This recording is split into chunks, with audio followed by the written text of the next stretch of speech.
Hello दोस्तों, good morning, Radhe Radhe. Welcome back to my channel Shalu Pandey vlogs में आपका स्वागत है। और आज है छठ पूजा का सुबह वाला दिन।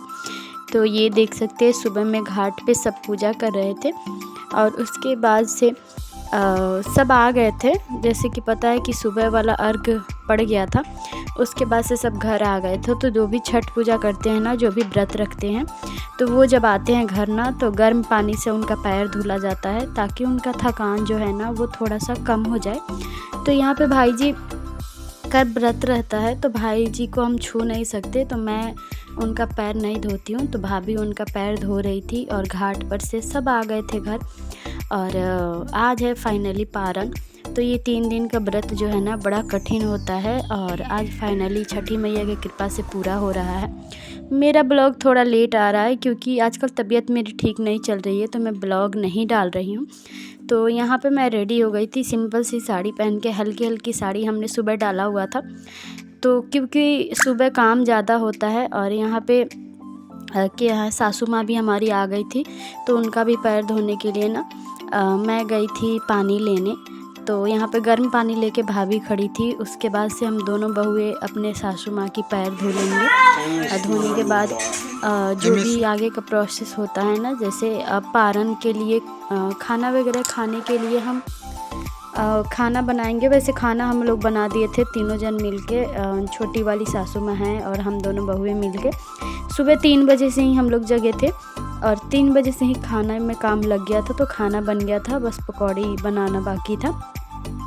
तो यहाँ पे देख सकते हैं, यहाँ पे भाभी ने भाई जी का पैर धो दिया था। उसके बाद मैं आ गई थी अपने सासू माँ का पैर धोने। और उसके बाद ये होता है ना कि जब घाट पर से आते हैं ना, तो सब बड़े जो होते हैं उनको प्रणाम करते हैं और प्रणाम करने के बाद सबसे आशीर्वाद लेते हैं। तो ये हमारा 3 दिन के व्रत में कितना बार प्रणाम करना हो जाता है, इसका कोई वो नहीं है कि कितना बार होता है। पर इस बार थोड़ा सा हंगामा ज़्यादा था क्योंकि बच्चे छोटे हैं ना, अभी छोटी जो है वो काफ़ी छोटी है। तो ये एक जगह बैठी नहीं रही थी, ये इधर उधर भागे जा रही थी। उसके बाद से दोस्तों जो बाबू है वो कैमरा लेके चला गया था बाहर, और बाहर का सब चीज़ वो शूट करके लाया।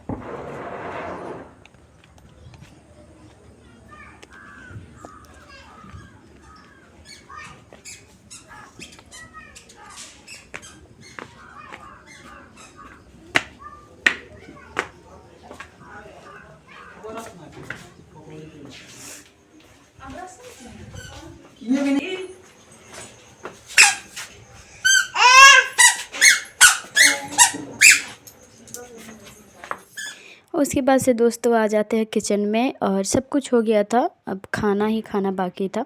और हमारे घर जब पारण होता है ना, तो फिर सब इकट्ठे बैठ जाते हैं, गर्मा गर्म पकौड़ा निकलाता है, सब खाते जाते हैं।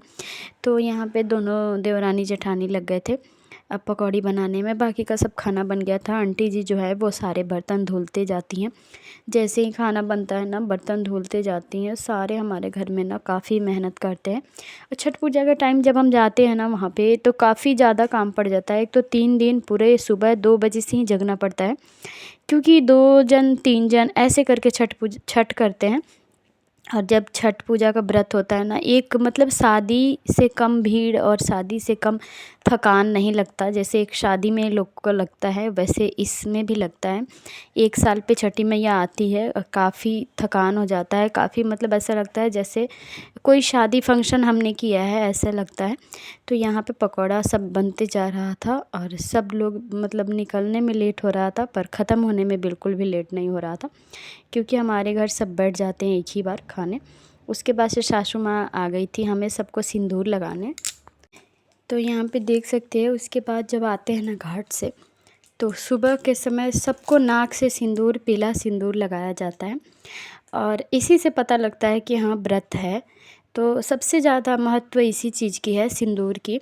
तो ये काफ़ी अच्छा लगता है। और 3 दिन में ना, तीनों दिन नाक से सिंदूर लगाया जाता है, क्योंकि हमारे यहाँ रिवाज है कि शादी में भी नाक से सिंदूर लगता है बिहार में, यूपी बिहार में।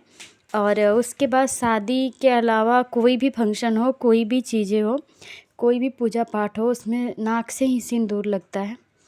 तो ये बहुत ही अच्छा भी लगता है। उसके बाद से यहाँ पे सबको एक एक करके खोइंछा दिया जाता है, जो मतलब घाट से आता है ना प्रसाद, तो वो साड़ी में दिया जाता है अपने खोइंछा में। तो यहाँ पे उसके बाद आ गई थी मेरी बारी। तो यहाँ पे सिंदूर हम लोगों ने लगाया था नहाने के बाद, पर नाक से सिंदूर जब आते हैं घाट से उसके बाद ही लगता है। तो यहाँ पे सासू माँ सबको लगा रही थी और काफ़ी थक गई थी, क्योंकि चेहरे पे 3 दिन का ना खाए हुए आदमी जब खाना वगैरह खाए ना, तो उसका चेहरा थोड़ा सा अजीब हो ही जाता है। पर अभी खाना वगैरह नहीं हुआ था, बस चाय हुआ था। और घाट पे ना गर्म पानी जाता है, तो वहीं पे थोड़े थोड़े पानी और प्रसाद, शायद प्रसाद तो नहीं पता, पर पानी वहीं पे पीते हैं, गर्म पानी गुनगुना। और उसके बाद से सबको एक एक करके सिंदूर लग गया था, हम लोगों को खोइचा भी मिल गया था प्रसाद। और उसके बाद से प्रसाद जो है वो हम खाने लगे थे, और उधर फटाफट से हमारा काम भी हो रहा था, जो खाने वगैरह की तैयारी हो रही थी वो भी हो रही थी। और हाँ, आजकल ब्लॉग ना काफ़ी कम आ रहा है, तो प्लीज़ आप लोग सपोर्ट कीजिए और आप लोग चैनल को सब्सक्राइब कीजिए। जो भी नए देख रहे हैं उनसे रिक्वेस्ट है, ये छोटा सा ब्लॉग आप लोगों के लिए। मिलते हैं आपसे नेक्स्ट ब्लॉग में।